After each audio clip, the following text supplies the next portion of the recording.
Hey friends, welcome back to my channel. आज हम Jacob the liar इस film के बारे में बात करने वाले हैं। ये एक जर्मन फिल्म है और 1999 में रिलीज हुई थी। देखते हैं फिल्म की कहानी क्या है। वर्ल्ड वॉर 2 का समय है और साल है 1944, 1944। जगह है पोलैंड। यहाँ पर यहूदी बस्ती दिखाई जाती है। इस बस्ती को चारों तरफ से दीवारों और तारों से बंद कर दिया गया है। यहाँ थोड़ी ही देर में कर्फ्यू लगने वाला है। सब लोग अपने अपने घरों में भागते हुए जा रहे हैं। वही एक इंसान उस बस्ती को शहर से अलग करने वाली दीवार को देखते हुए बैठा है और इस इंसान का नाम है जैकब हाइम। ये एक पॉलिश यहूदी दुकानदार है। दरअसल इस बस्ती में इन लोगों को बाहरी दुनिया से इतना अलग रखा था कि इनको बाहर की दुनिया की सालों से कोई भी खबर नहीं मिली थी। इसीलिए इन लोगों की नजर में बाहर की दुनिया की छोटे से छोटी खबर भी बहुत मायने रखती है। इसीलिए अक्सर जैकब यहूदी बस्ती की दीवार के पास जाकर बैठ जाता है। एक दिन दीवार की दूसरी तरफ से उड़ते हुए एक न्यूज़पेपर आता है और उसे पकड़ने के लिए जैकब उसका पीछा करने लगता है। दूसरी तरफ एक ट्रेन में बहुत सारे यहूदियों को बिठाकर ले जा रहे हैं। स्टेशन पर कुछ पलों के लिए ट्रेन रुक जाती है। तभी एक औरत अपनी बेटी को, जिसका नाम लीना है, लीना की उम्र सिर्फ 10.5 साल की है, उसे ट्रेन से उतारकर वहां से भागने के लिए कहती है। और इधर अभी भी जैकब उस न्यूज़पेपर का पीछा कर रहा है। पीछा करते करते वो वहाँ उस दीवार तक पहुँच जाता है जहाँ पे नाजी सैनिक है जो इसे देख लेते हैं। वो जैकब से पूछते हैं कि क्या तुम भागने की कोशिश कर रहे हो? तुम कर्फ्यू के बाद बाहर घूम रहे हो? तुम्हें मौत की सजा हो सकती है। तब जैकब कहता है कि अभी तक सायरन बंद नहीं हुआ है और अभी कर्फ्यू शुरू नहीं हुआ है।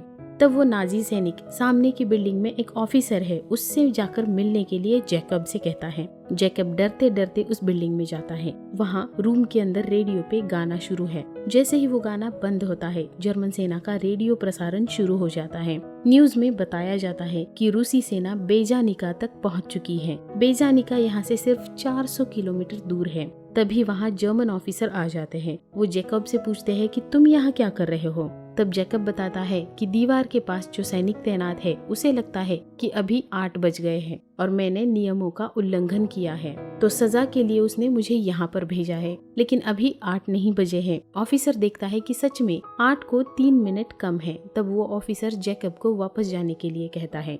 जैकब जब बिल्डिंग से बाहर निकलता है तब तक यहूदी बस्ती के गेट बंद कर दिए गए थे। अब जैकब के सामने बहुत बड़ी मुसीबत थी कि वो वापस बस्ती में कैसे पहुंचेगा। वो रेलवे स्टेशन से बस्ती में चुपके से घुसने की कोशिश करता है। तभी वहाँ उसकी मुलाकात लीना से होती है। लीना जैकब को खुद को बस्ती में साथ ले जाने के लिए कहती है। तब वो दोनों छुपते छुपते यहूदी बस्ती में पहुँच जाते हैं। अंदर पहुंचने के बाद जैकब लीना को अपने माता पिता के पास अपने घर जाने के लिए कहता है। लेकिन जैसे ही उसे पता चलता है कि लीना अकेली है, वो उसे अपने घर पर छुपके लेकर आता है। घर के अंदर जैकब लीना को ऊपर के कमरे में छुपाता है और कहता है कि यहाँ बिल्ली के साथ मत खेलना और खेलते खेलते उसे खा मत लेना।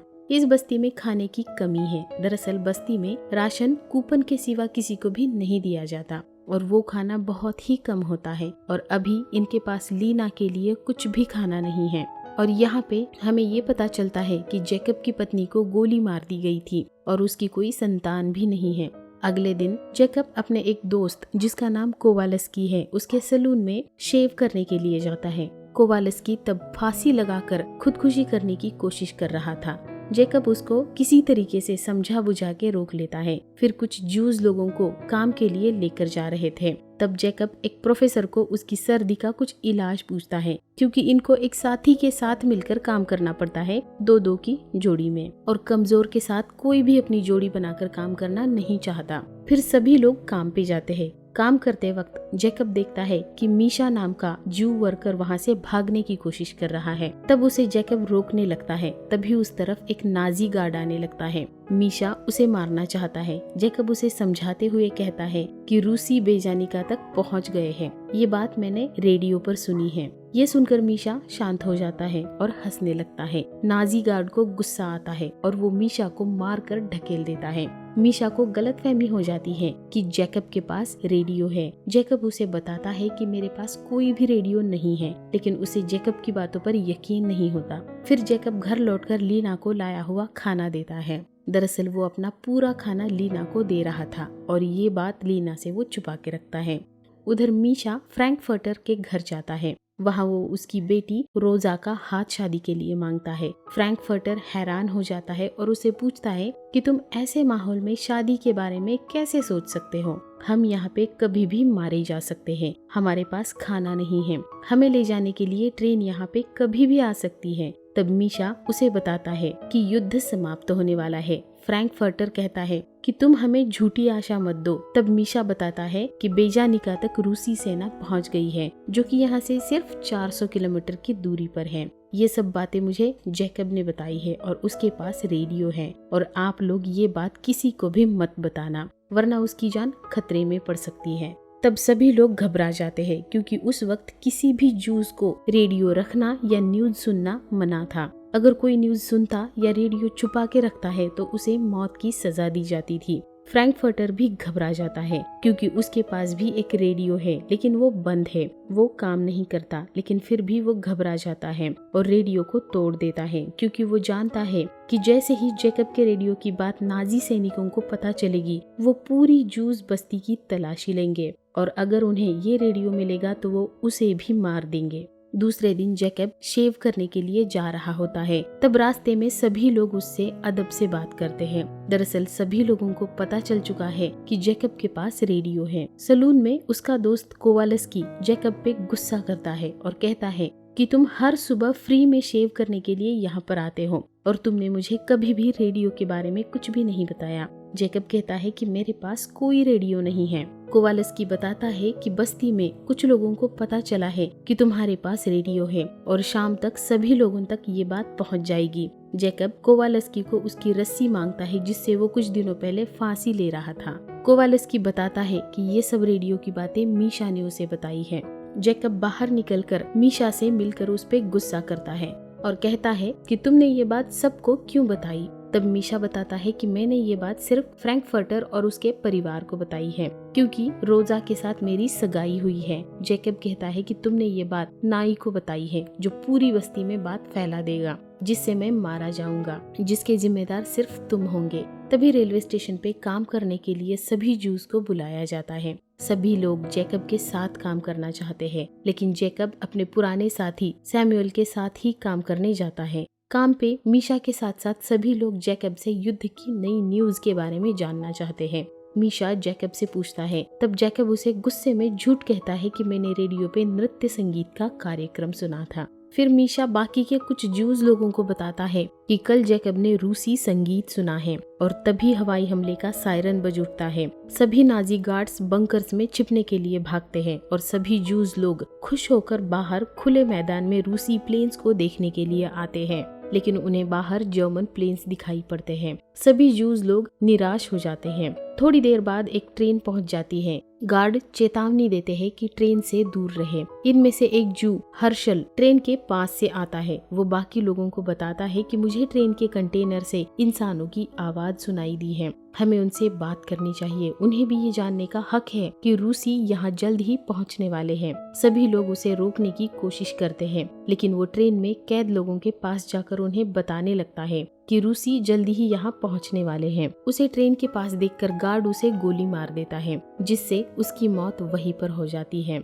हर्षल का दोस्त रोमन जैकब से कहता है कि उसकी मौत का जिम्मेदार तुम हो, तुम्हारी वजह से उसकी मौत हो गई है। जैकब को उसकी मौत से बहुत दुख होता है। वो जब घर वापस लौट रहा था तब उसे सैमुअल मिलता है। ये वही इंसान है जिसके साथ जैकब हमेशा काम करता है। वो रेडियो न्यूज के बारे में जानना चाहता है, लेकिन जैकब उसे बताता है कि मैंने झूठ कहा था, मेरे पास कोई भी रेडियो नहीं है और मुझे नहीं पता कि रूसी कहाँ तक पहुँचे हैं, और वहाँ से चला जाता है। घर पे पहुँचकर लीना के साथ खाना खाते वक्त जैकब अपने हिस्से का खाना भी लीना के प्लेट में चुपके से डाल देता है। दूसरे दिन मीशा जैकब को युद्ध की न्यूज के बारे में पूछता है। जैकब उसे कहता है कि मुझे परेशान करना बंद कर दो। तभी वो देखता है कि सैमुअल की लाश के बाजू में कुछ लोग जमा हुए हैं। सैमुअल ने खुदकुशी की थी। प्रोफेसर कहते हैं कि ये बेवकूफी भरी बात है, जब रूसी इतने करीब है तब इसने खुदकुशी क्यों की होगी, और जैकब से शक की नजर से पूछता है कि सच में वो करीब है ना। जवाब में जैकब कहता है कि हाँ, रेडियो कह रहा है कि वो नजदीक आ रहे हैं।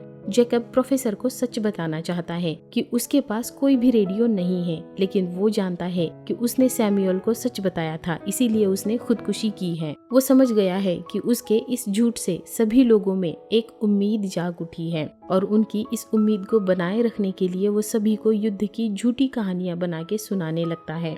फ्रैंकफर्टर और कुछ लोगों को लगता है कि जैकब के रेडियो की वजह से सबकी जान खतरे में पड़ सकती है, इसीलिए उसको रोकना होगा। रात में जैकब देखता है कि लीना की तबीयत बहुत खराब हो चुकी है। मीशा लगातार जैकब के घर पे नजर रखे हुए है। उसे लगता है कि जैकब के रेडियो की वजह से बस्ती के सभी लोग संगठित होकर नाजी लोगों के खिलाफ विद्रोह करेंगे, इसीलिए वो रोजा के साथ रहते हुए भी उससे ज्यादा जैकब के घर पे ध्यान देता है। उस वजह से रोजा भी नाराज हो जाती है और तभी मीशा देखता है कि जैकब अपने घर से बाहर निकलता है, तो वो उसका पीछा करता है। जैकब छुपते छुपते प्रोफेसर के घर आता है क्योंकि वो एक डॉक्टर है। जैकब प्रोफेसर को बताता है कि मेरे घर पर एक छोटी बच्ची है और वो बहुत बीमार है। तब प्रोफेसर उसे फार्मेसी दिखाता है जिसमें सभी दवाइयाँ खत्म हो गई है और कहता है कि हम उसे सिर्फ एक ही दवा दे सकते हैं और वो है आपकी न्यूज, कुछ खुशखबरी। दरअसल प्रोफेसर को पता है कि जैकब के पास कोई भी रेडियो नहीं है, वो सभी को झूठी बातें बता रहा है,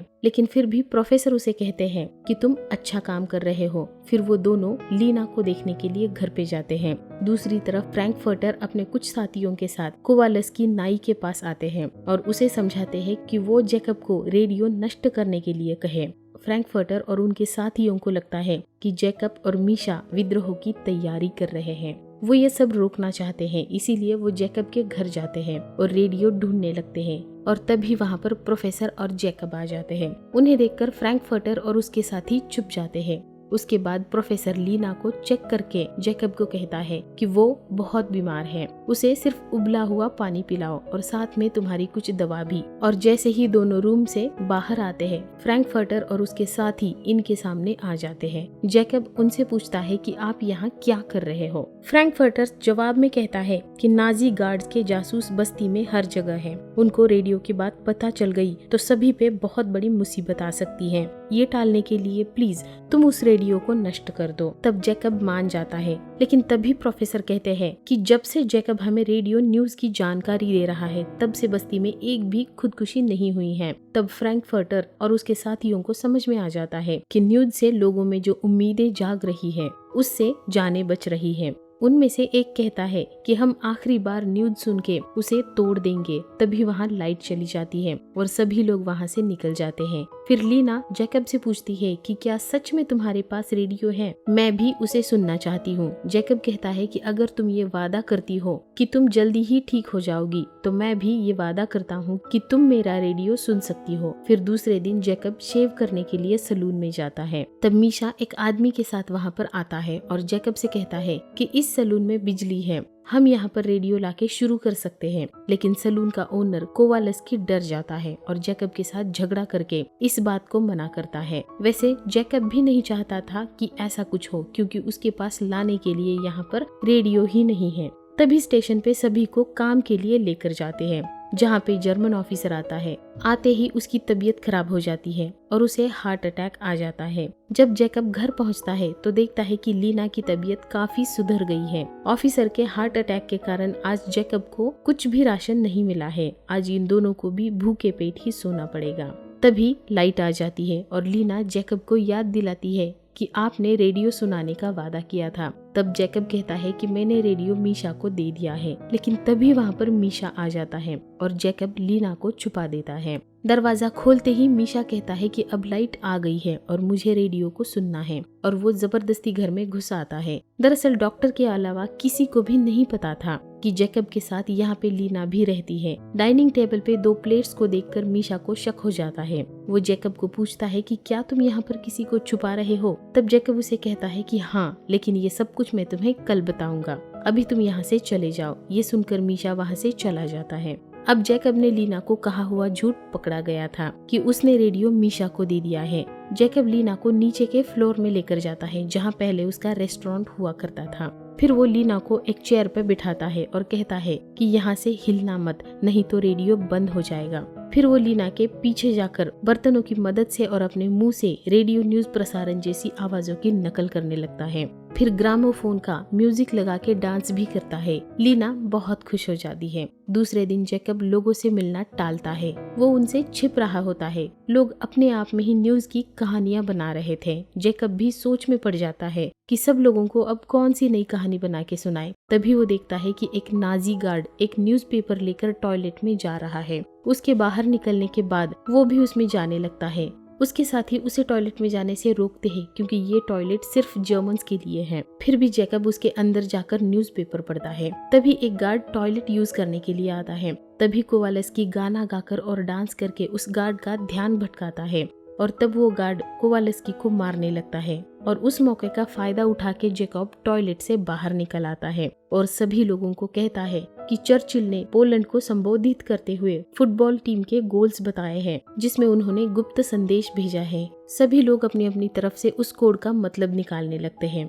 उधर फ्रैंकफर्टर के घर उसकी बीबी उसे कहती है कि जैकब के खिलाफ तुम कुछ भी मत करो, वो जो भी कर रहा है सही कर रहा है। फिर फ्रैंकफर्टर मीशा के घर आ जाता है। वहाँ उसकी बेटी रोजा भी है जो मीशा के साथ रह रही है। फ्रैंकफर्टर रोजा का कुछ सामान साथ लेकर आया था और साथ में एक गन भी लाया था जो कि वो मीशा को देता है और कहता है कि तुम्हारा दोस्त जैकब सही है और मैं गलत हूँ। दूसरी तरफ प्रोफेसर के घर सभी यहूदी लोग इकट्ठा होते हैं। ये सब मिलकर खुद के लिए एक लीडर चुनने के लिए चिट्ठियों पे अपने अपने पसंद के लीडर का नाम लिखते हैं। जैकब के नाम की चिट्ठियां सबसे ज्यादा निकलती हैं और सब मिलकर जैकब को अपना लीडर चुनते हैं। तभी दरवाजे पे दस्तक होती है। वहाँ मीशा आ जाता है और वो सबको गन दिखाकर कहता है कि मेरे पास गन है। फिर जैकब से पूछा जाता है कि अब जब तुम लीडर बन गए हो तो अब हम क्या करने वाले हैं। जैकब जवाब में कहता है कि हम सिग्नल का इंतजार करेंगे, उसके बाद हम विद्रोह शुरू करेंगे, लेकिन सबको मेरी बात माननी होगी,